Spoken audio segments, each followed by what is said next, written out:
Welcome back to Bake Angel Takes on the Great British Bake Off. It's Halloween week, so let's see what they have planned for us in this week's technical challenge. For your technical challenge, Paul would like you each to make 8 s'mores. Okay, so s'mores is a very popular dessert here in Canada, and I'm excited to make this as I've never actually tried to make marshmallows before. So let's dive in and take a look at the process. So we're going to start right away by making the digestive biscuits, which will actually be the top and the bottom of the s'mores. I'm just adding 2 tablespoons of flax and 170 grams of whole wheat flour into my mixing bowl. Now in the recipe they actually said to use wheat germ and I couldn't find that in my local store. So flaxseed is a great substitute for that. Just make sure you use the ground version. Then to that I'm adding 110 grams of plant-based butter, 75 grams of brown sugar and half a teaspoon of baking powder and a teaspoon of salt as well. You're going to combine all of that with your hand mixer, or you could do this with a stand mixer instead if you prefer, and just keep mixing it until it resembles fine breadcrumbs. Now you may be wondering, why is she going to the hassle of making digestives when you can buy them from the store really cheaply? And that's true. I actually considered not making my own, because we always have them in the house. My kids and I absolutely love digestive biscuits, but I thought, well, we're doing a technical challenge, so we should make all of the elements ourselves. Now, finally, I'm adding my plant-based milk to it, which is about 4 tablespoons. You just want to add enough until you can make a workable dough as well, like you see here. That's perfect. Now we're going to go ahead and just scrape down our bowl a little bit. Then we're going to tip it out onto a floured surface so we can give it a quick knead together until it forms a flat disc shape.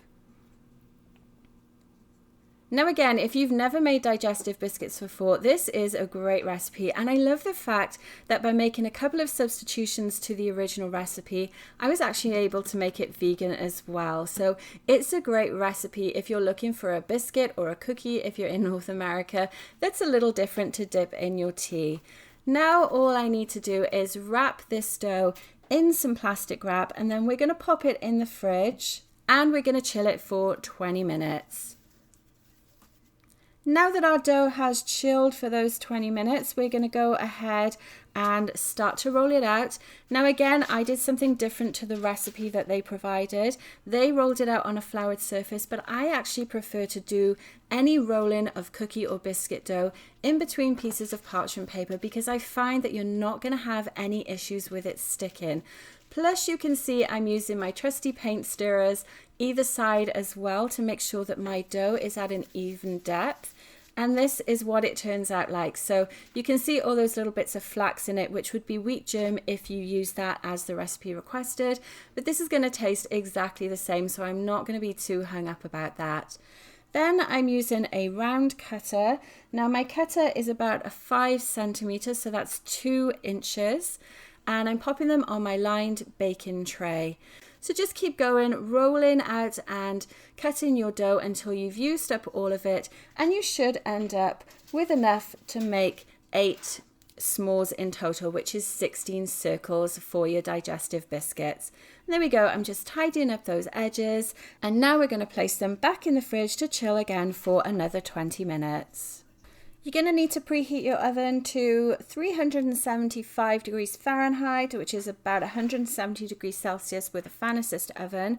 Then bring the chilled biscuits back out of the fridge. And a final thing that I decided to do, which they don't actually say to use in the recipe, is actually just prick some holes in them with a fork. Now on the challenge itself, they actually use some presses to form a nice design on the biscuits, and I thought, well, I don't really want to buy a press just for one recipe, so let's just do the good old fork design instead.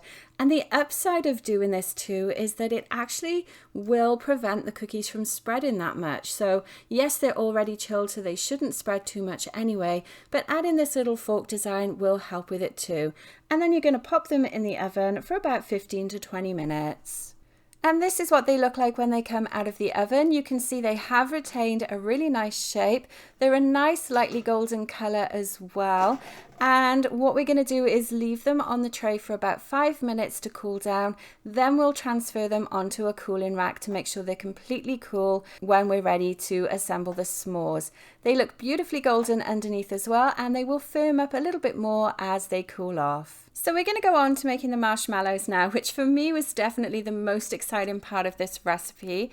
And to start with, we're going to mix together some icing sugar and corn flour. Now I'm using 50 grams of icing sugar and a tablespoon of corn flour. Then you're going to prepare the dish that we're going to actually make the marshmallow in. So I'm using an 8x8 baking pan. I'm lining that with parchment paper because we want to make sure this marshmallow is easy to remove once it's set. And I'm just using some handy clips to tuck the edges of the parchment paper over so they don't actually fall onto the marshmallow. Then you want to liberally spray that parchment paper with some spray oil, or you could just brush it on if you don't have a spray. And then you're going to add about half of that icing sugar and corn flour mix into the baking pan and thoroughly coat the sides and the bottom of that pan. And again, this is to make sure the marshmallow doesn't stick because it is very sticky stuff and can make a huge mess. So we're just trying to preempt that happening. And next we need to prepare our gelatin leaves. So I picked up a pack of 6 from my local health food store, and you're just going to add a bowl of cold water and soak 4 of those gelatin leaves in it for about 5 minutes until they soften. And while that's happening, we're going to start work on whipping up some meringue. So I've got 3 egg whites here, and I've also got 3/4 of a teaspoon of cream of tartar. I'm going to pop both of those into my stand mixer bowl, and you do want to use a stand mixer here with your whisk attachment so that you can let this whip while we continue on with the other stages of the marshmallow, because there's a bit of multitasking involved with this one. Next thing we're going to do is put some of our sugar, so 125 grams of caster sugar and 175 grams of corn syrup into a saucepan, and we need to bring those together over a medium-high heat just to bring everything to the boil, because we're actually going to make a sugar syrup that we can then add into our meringue mix so that everything will whip together really, really nicely. So let's have a go at doing this now. We're going to have a quick look at the egg white mix as well. You can see here that it doesn't look too bad. We are looking for a stiffer consistency in the peaks, which is great. That's come together really quickly for us because there isn't a lot of volume in that egg white mix. Then we're going to go back and take a look at our saucepan while it just whisks for a little bit longer. Now I am going to give it a bit of a stir just to make sure that nothing has stuck to the bottom.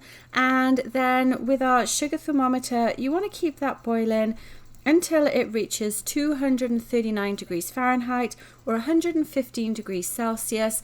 And once it's at that stage, you're going to slowly pour it down the side of the mixer bowl while it is continuing to whisk on low. Now obviously be careful with that because it is very, very hot liquid. You want to make sure that you do turn that whisk down as well so it doesn't splatter everywhere. Then as soon as all of that is in there, you can turn the speed back up to a medium and whisk together for about 3 minutes until it creates a really nice warm meringue.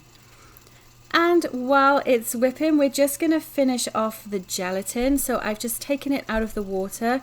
I just drained it off a little bit and squeezed it between some kitchen paper to get that extra moisture out of it. Then you're going to go ahead and cut it up. So I started out with a knife. That wasn't working out so good. So I found it actually much easier to cut it up with scissors in the end.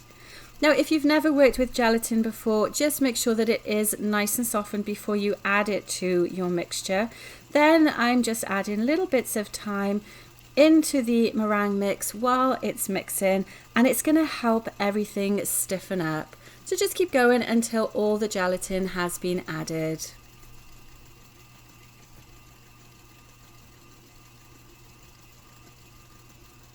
Perfect, so we've got all those little bits there. The last thing that we will be doing once I clean everything away is now adding in a little bit of vanilla bean paste as well.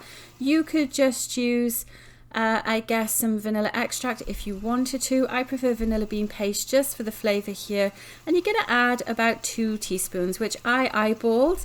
And what I love is it's going to give those really nice pops from the bean paste as well, which just looks really, really good in the marshmallow.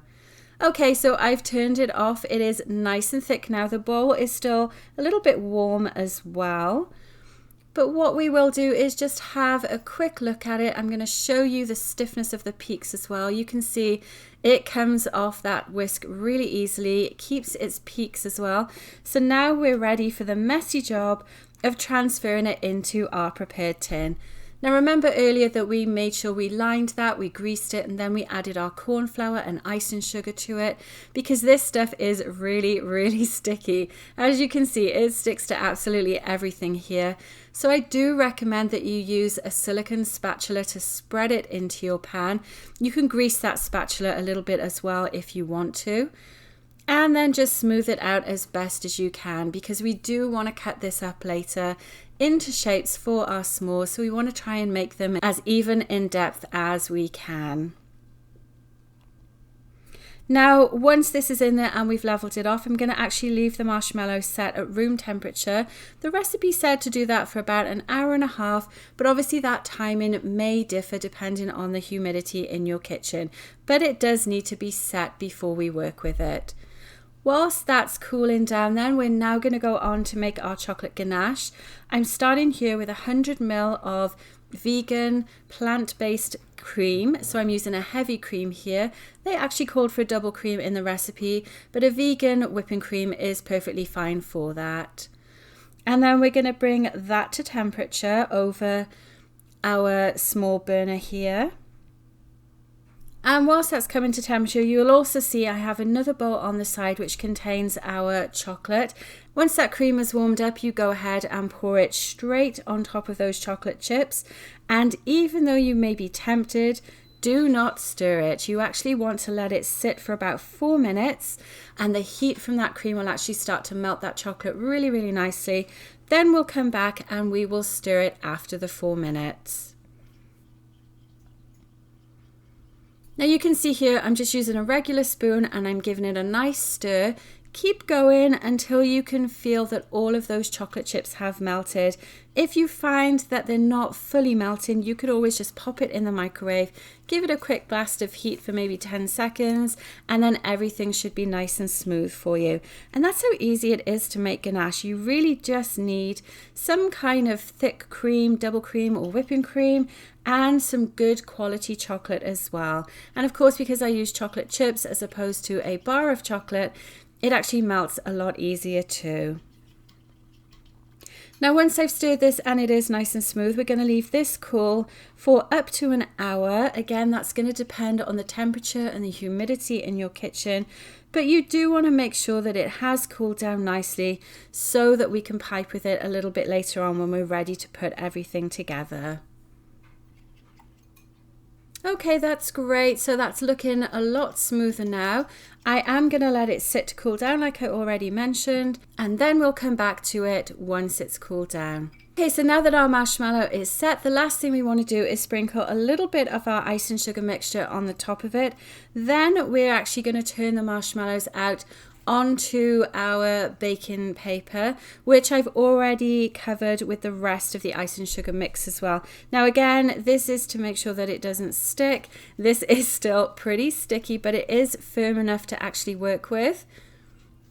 And I held my breath when I did this because I wasn't sure whether it might actually just collapse on me, having never made it before. And then I'm just going to peel the rest of that parchment off as well. Now it may feel quite dry on the outside because we obviously used a lot of the ice and sugar mixture to coat the base of that pan too. But don't worry, that's actually going to be helpful when we cut it and will actually stop it sticking to the cutter too. Then we're going to go back and use our 5 centimeter or 2-inch cutter that we cut the digestive biscuits with. And we're going to go ahead and cut 8 rounds from this. Now you can probably tell already that there is going to be quite a bit of marshmallow left. And these are quite thick as well. I was really surprised that given the size of pan we used, which is actually the size that they recommended in the recipe, we did end up with some pretty thick marshmallows. So if you didn't want them this thick, you could absolutely cut them in half. And then you would obviously end up with a lot more marshmallows as well.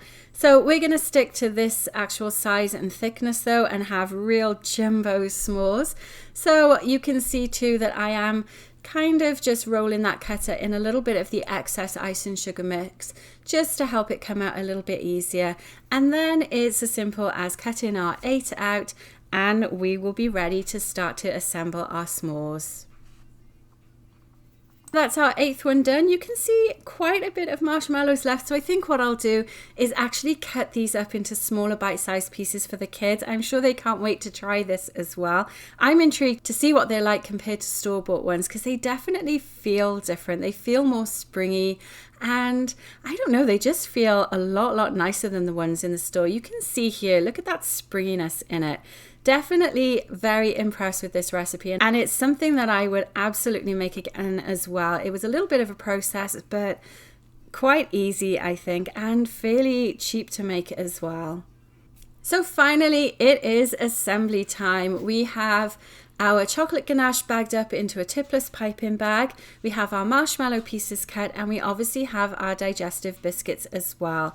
So the first thing I'm going to do is just snip the end off my tipless piping bag. You honestly don't need to use a tip for this, because all we're going to do is put a little bit of that chocolate ganache on the underneath of each of the biscuits to help that marshmallow stick in the middle. So I'm adding a nice spiral to one, and then I'm doing the same to the other one. And then to finish it off, you're just going to take your marshmallow, press it down on one of them, and add the other biscuit on top. How simple is that? And honestly, I think these are going to be far better than any s'mores you would buy in a store. Look at the size of it.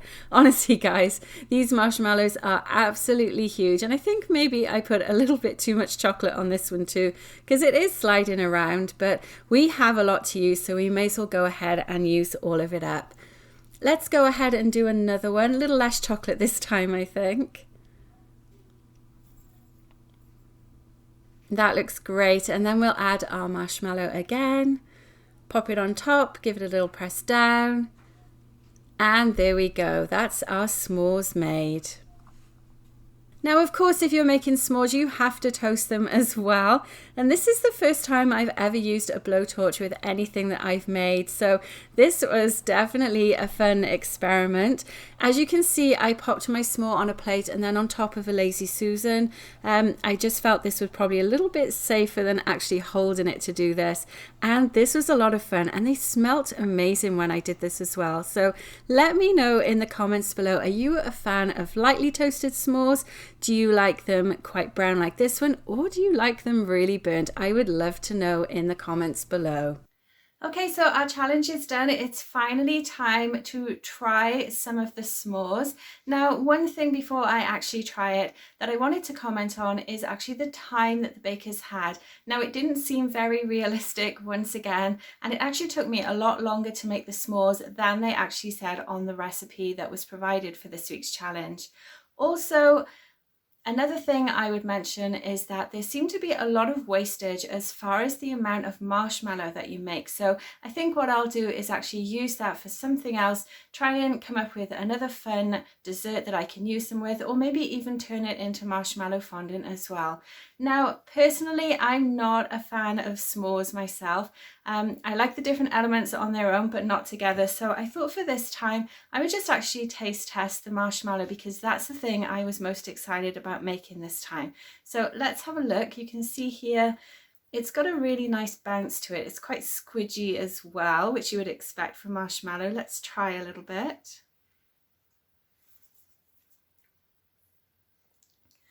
Oh, it's completely different to the kind of marshmallow that you would normally buy in the store. Definitely a lot softer, although that might be because it's been quite warm here today, and I don't think it's possibly set as well as it would if I left it overnight.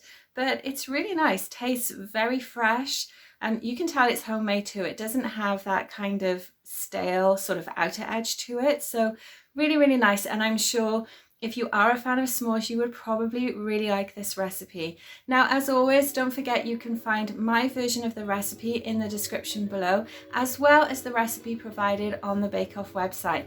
And if you're enjoying these Bake Off technical challenges, make sure you check out the rest of the challenges that I've done from this season and last season as well. So excited to see what they have planned for us next week, so make sure you stay tuned for that, and I'll see you next time. Thanks for watching. Bye.